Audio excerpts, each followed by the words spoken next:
अंतर्राष्ट्रीय खबरों के साथ आज का जो अंतर्राष्ट्रीय खबर है, भारत संयुक्त राष्ट्र मादक पदार्थ नियंत्रण आयोग के 68वें सत्र की अध्यक्षता करेगा। संयुक्त राष्ट्र में भारत के अस्थायी प्रतिनिधि शंभू कुमार द्वारा आयोग के अध्यक्ष का पद संभालने के बाद भारत को पहली बार संयुक्त राष्ट्र की इस महत्वपूर्ण संस्था का अध्यक्ष बनाया गया। यह आयोग नशीले पदार्थ से जुड़े मामलों की निगरानी करेगा। यानी अब भारत का जो है परचम संयुक्त राष्ट्र में भी लहरा रहा है। यानी संयुक्त राष्ट्र जो है भारत को प्राथमिकता दिया। आज का राष्ट्रीय खबर, भारत ने अपनी एक्ट ईस्ट और पड़ोसी प्रथम जैसी नीतियों के तहत मानवीय सहायता के रूप में म्यांमार को 2200 मीट्रिक टन चावल भेजा है। भारत इस नीति के तहत म्यांमार के लोगों की सहायता के लिए प्रतिबद्ध है। म्यांमार को भारत जो है 2200 मीट्रिक टन जो है चावल देकर भारी मदद की है और एक म्यांमार के साथ अच्छा रिश्ता कायम किया है और मानवता का भी परिचय दिया। राज्य से जुड़ी हुई खबर, झारखंड में केंद्र सरकार द्वारा 2 नए केंद्रीय विद्यालय गिरिडीह के धनवार और लातेहार के बरवाडी में स्थापना की। यानी केंद्र सरकार जो है झारखंड पर मेहरबान है और इस झारखंड में 2 नए केंद्रीय विद्यालय की स्थापना की, जिसका पहला विद्यालय जो है वो गिरिडीह के धनवार में है और दूसरा विद्यालय लातेहार जिला के बरवाडी में है। अब खेल से जुड़ी हुई खबर, ओमान की राजधानी मस्कट में जूनियर महिला एशिया कप टूर्नामेंट शुरू हुआ। भारत कप्तान ज्योति सिंह की कप्तानी में अपना पहला मुकाबला बांग्लादेश के साथ खेलेगा और टूर्नामेंट का फाइनल 15 दिसंबर को खेला जाएगा। जूनियर पुरुष में भारत जो है हॉकी में अपना परचम लहराया। अब महिलाओं की बारी है। महिलाएं भी जो है अब देखना है कि वो क्या करती है। अब आज का शिक्षा कैरियर टेक्नोलॉजी से संबंधित आज का मुख्य समाचार, 29 नवंबर को समाप्त सप्ताह में भारत का विदेशी मुद्रा भंडार 1 अरब 51 करोड़ डॉलर से बढ़कर 658 अरब 9 पहुंच गया। यह वृद्धि विदेशी मुद्रा परिसंपत्ति में वृद्धि के कारण हुई है। रिजर्व बैंक के गवर्नर शशिकांत दास ने बताया कि विदेशी मुद्रा भंडार महत्वपूर्ण है क्योंकि इसका उपयोग बाजार में विश्वास और समग्र वित्तीय स्थिरता बनाए रखने में किया जाता है। यानी अर्थव्यवस्था में भी भारत की मजबूती देखने को हमें मिल रही है। भारतीय रिजर्व बैंक के गवर्नर कौन है? तो शशिकांत दास। भारतीय रिजर्व बैंक के गवर्नर कौन है? हाँ। अब प्राथमिक स्तर पर सामान्य ज्ञान प्रश्नोत्तरी कक्षा 1 to 5 के लिए आज का पहला प्रश्न, दीपक की लौ से निर्मित हूं, मैं ही आंखों की शान, मैं काला पर मेरे कारण चेहरे की शोभा अभिराम।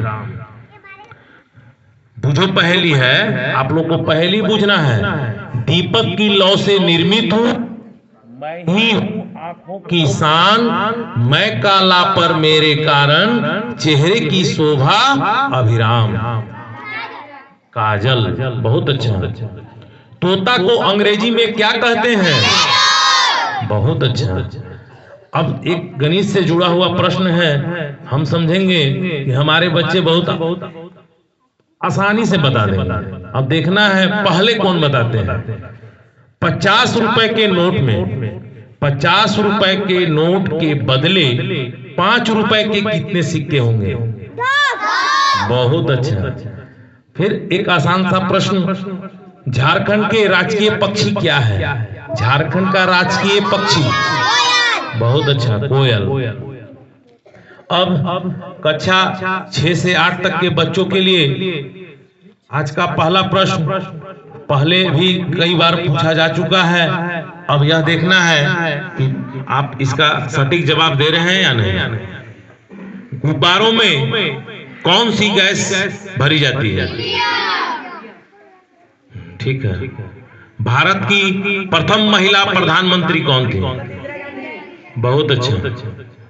पौधे का कौन सा भाग मिट्टी से पोषक तत्वों और पानी को सोख लेता है? बहुत अच्छा। राफेल नाडाल का संबंध किस खेल से है? राफेल नाडाल का संबंध किस खेल से है? एक खिलाड़ी का नाम है राफेल नाडाल। अब उसका संबंध जो है किस खेल से है? Table tennis. किससे है? टेबल टेनिस से है। अगला सवाल कई बार बताया जा चुका है। अब देखना है कि आप जवाब दे पाते हैं कि नहीं। इसरो का फुल फॉर्म? बहुत अच्छा, इंडियन स्पेस रिसर्च ऑर्गेनाइजेशन। अगला प्रश्न, भारतीय गणित का राजकुमार किसे कहा जाता है? भारतीय गणित का राजकुमार किसे कहा जाता है? क्या किसी को पता है? श्रीनिवास रामानुजन। श्रीनिवास रामानुजन को भारतीय गणित का राजकुमार कहा जाता है। अगला प्रश्न, भारत की संविधान सभा की पहली बैठक कब हुई थी? आपको संविधान निर्माण के लिए 3 बैठक हुई थी, तो आपको पहली बैठक कब हुई थी जिसके अस्थायी अध्यक्ष डॉक्टर सच्चिदानंद सिन्हा थे?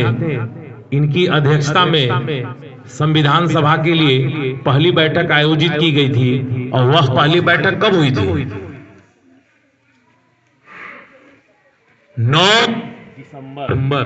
कब हुई थी? 9 दिसंबर 1946 को पहली बैठक हुई थी। समझ गए?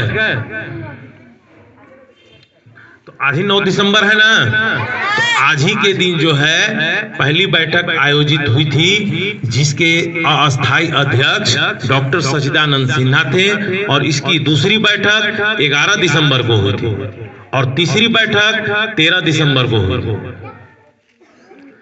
चलिए अगला प्रश्न, किस आंदोलन में महात्मा गांधी ने करो या मरो का नारा दिया? किस आंदोलन में महात्मा गांधी ने करो या मरो का नारा दिया? वह कौन सा गांधी जी का आंदोलन था जिस आंदोलन में गांधी जी ने करो या मरो का नारा दिया था?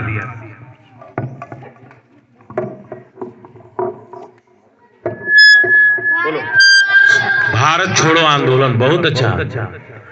इसी के साथ आज का यह सुविचार अब समाप्त हुआ।